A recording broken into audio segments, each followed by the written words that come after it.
Обслужване на Рено Талисман. Масло, масен филтър, горивен и въздушен. Масло и масен филтър. Нормално отдолу, пробка. Първо трябва да махнем кората, което нищо сложно. Така, ето е кората, няколко болта я държат.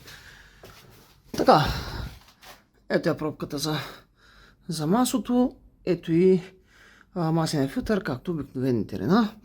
Така, източваме и наливаме някъде около 6,5, между 6,2 и 6,7 мисля, че беше. Сега за първи път я сервизираме, ще видим точно колко, но около 6,5. Ще налием 6 литра, ще запалим да прекара и ще го видим на щеката. Така, въздушният филтър за двигателя. Тук се натиска тази капачка, така, дръпва се назад и ето филтъра.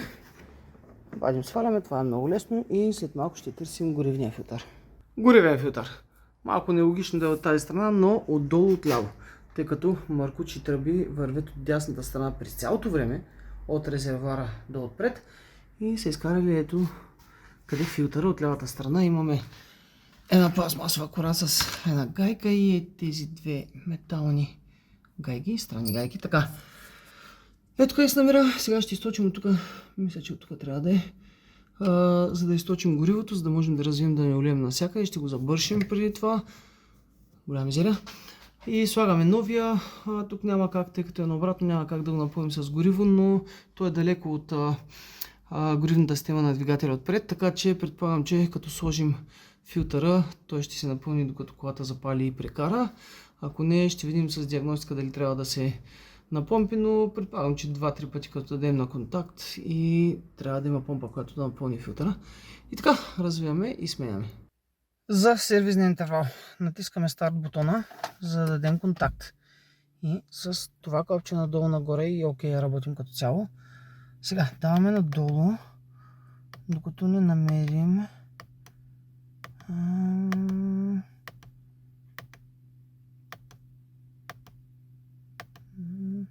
обслужване интервали. Задържаме окей.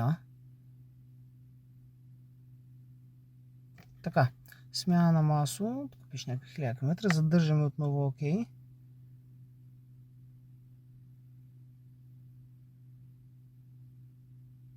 Така, изтървахме го добре, ще трябва да задържим повече.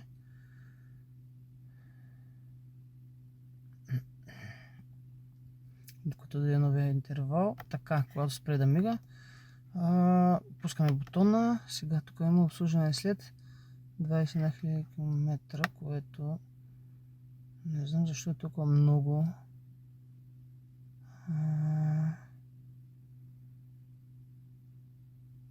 Значи всъщност 30 000 ще си го сметаме на 2 пъти. Обслужване 2 пъти от 15. Това е замиляването.